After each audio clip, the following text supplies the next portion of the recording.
حیات الصحابہ۔ ٹاپک: حضرت خالد بن ولید رضی اللہ تعالیٰ عنہ کا اہل فارس کے نام خط۔ حضرت ابو وائل رضی اللہ عنہ فرماتے ہیں کہ حضرت خالد بن ولید رضی اللہ تعالیٰ عنہ نے اہل فارس کو اسلام کی دعوت دینے کے لیے یہ خط لکھا۔ بسم اللہ الرحمن الرحیم۔ خالد بن ولید کی طرف سے رستم اور مہران اور فارس کے سرداروں کے نام، جس نے ہدایت کی پیروی کی اس پر سلام ہو۔ اما بعد، ہم تمہیں اسلام کی دعوت دیتے ہیں۔ اگر تم اسلام لانے سے انکار کرتے ہو تو ماتحت ہو کر رعیت بن کر جزیہ دو، اور اگر تم جزیہ دینے سے انکار کرتے ہو تو میرے ساتھ ایک ایسی جماعت ہے جو اللہ کے راستے کی موت کو ایسے ہی قبول رکھتی ہے جیسے اہل فارس شراب کو، اور جس نے ہدایت کی پیروی کی اس پر سلام ہو۔ حضرت شعبی فرماتے ہیں کہ مجھے بنو بکیلا نے حضرت خالد بن ولید رضی اللہ تعالیٰ عنہ کا وہ خط پڑھوایا جو انہوں نے اہل مدائن کے نام لکھا تھا، اور وہ یہ ہے: خالد بن ولید کی طرف سے اہل فارس کے صوبے داروں کے نام، جس نے ہدایت کی پیروی کی اس پر سلام ہو۔ اما بعد، تمام تعریفیں اس اللہ کے لیے ہے جس نے تمہاری ایکتا کو بخیر دیا، تمہارا ملک چھین لیا، تمہاری تدبیروں کو کمزور کر دیا۔ لکھنے کی اصل بات یہ ہے کہ جو آدمی ہماری طرح نماز پڑھے گا، ہمارے قبلے کی طرح منہ کرے گا اور ہمارے ہاتھوں کا ذبح کیا ہوا جانور کھائے گا، وہ مسلمان شمار کیا جائے گا۔ اس سے بھی وہ حقوق ملیں گے جو ہمیں حاصل ہیں، اس پر بھی وہ تمام ذمہ داریاں آئیں گی جو ہم پر ہیں۔ اما بعد، ان سب باتوں کے بعد جب تمہارے پاس میرا یہ خط پہنچے تو میرے پاس گروی کی چیزیں بھیجو تاکہ بات پکی ہو، اور اس بات کا یقین رکھو کہ ہم تمہاری تمام چیزوں کے ذمہ دار ہیں، ورنہ اس ذات کی قسم جس کے علاوہ کوئی معبود نہیں، میں تمہاری طرف ایسی جماعت بھیجوں گا جو موت سے ایسی محبت کرتی ہے جیسے تم زندگی سے کرتے ہو۔ جب اہل فارس کے صوبے داروں نے یہ خط پڑھا تو ان کو بڑا تعجب ہوا۔ یہ 12 ہجری کا واقعہ ہے۔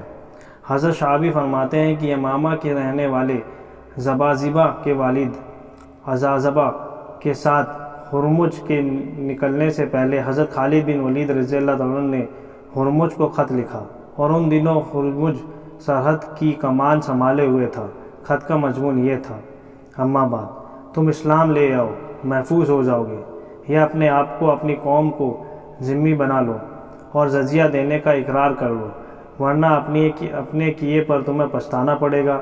میں تمہارے پاس ایسی جماعت لے کر آیا ہوں جن کو موت ایسی پیاری ہے جیسے تمہیں زندگی پیاری ہے۔ ابن جریر نے ہی اپنی سند سے بیان کیا ہے کہ حضرت خالد بن ولید رضی اللہ عنہ نے جب عراق کے ہرے بھرے علاقے کی 2 جانبوں میں ایک جانب کی فتح کر لیا تو اہل ہیرا میں سے ایک آدمی کو بلایا اور اسے فارس والوں کے نام خط لکھ کر دیا۔ ان دنوں ان کے بادشاہ اردشیر کا انتقال ہوا تھا، اس لیے تمام اہل فارس مدائن آئے ہوئے تھے۔ ایک جھنڈے تلے نہیں تھے بلکہ اپنا جھنڈا بلند کیا ہوا تھا۔ صرف بہمن زازوے کو ان لوگوں نے لشکر کے آگے کچھ حصہ دیکھ کر بحیصیر شہر میں ٹھہرایا ہوا تھا۔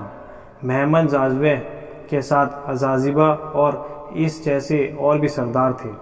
حضرت خالد نے سلوبہ شہر کے ایک آدمی کو بلایا، ان دونوں کو 2 خط لکھ کر دیے، ایک خط خاص سرداروں کے نام، دوسرا عام سرداروں کے نام۔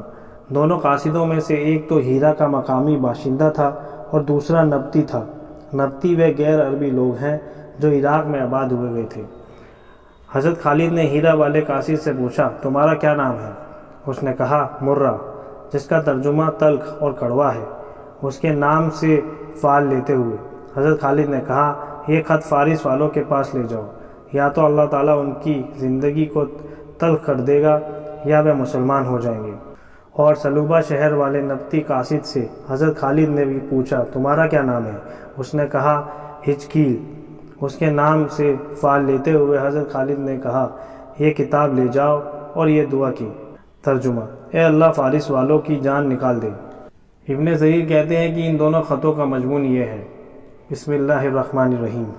خالد بن ولید کی جانب سے فارس کے راجاؤں کے نام۔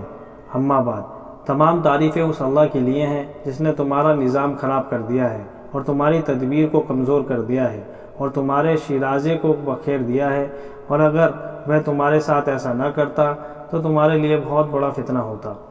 تم ہمارے دین میں داخل ہو جاؤ، ہم تمہیں تمہارے علاقے میں رہنے دیں گے، اور ہم تمہارے علاقے میں سے گزر کر آگے کے علاقے میں چلے جائیں گے۔ ہمارے دین میں خوشی خوشی داخل ہو جاؤ نہیں تو تمہیں مجبور ہو کر ایسی قوم کے ہاتھوں دب کر ہمارے دین کو ماننے والا بننا پڑے گا جن کو موت ایسی پیاری ہے جیسے تمہیں زندگی۔ بسم اللہ الرحمن الرحیم۔ خالد بن ولید کی جانب سے فارس کے صوبے داروں کے نام خط۔ اما بعد، تم مسلمان ہو جاؤ، محفوظ ہو جاؤ گے، اور اگر مسلمان نہیں ہوتے ہو تو ذمہ بننا قبول کرو اور جزیہ ادا کرو، ورنہ میں تمہارے پاس ایسی قوم لے کر آیا ہوں جن کو موت ایسی پیاری ہے جیسے تمہیں شراب پینا۔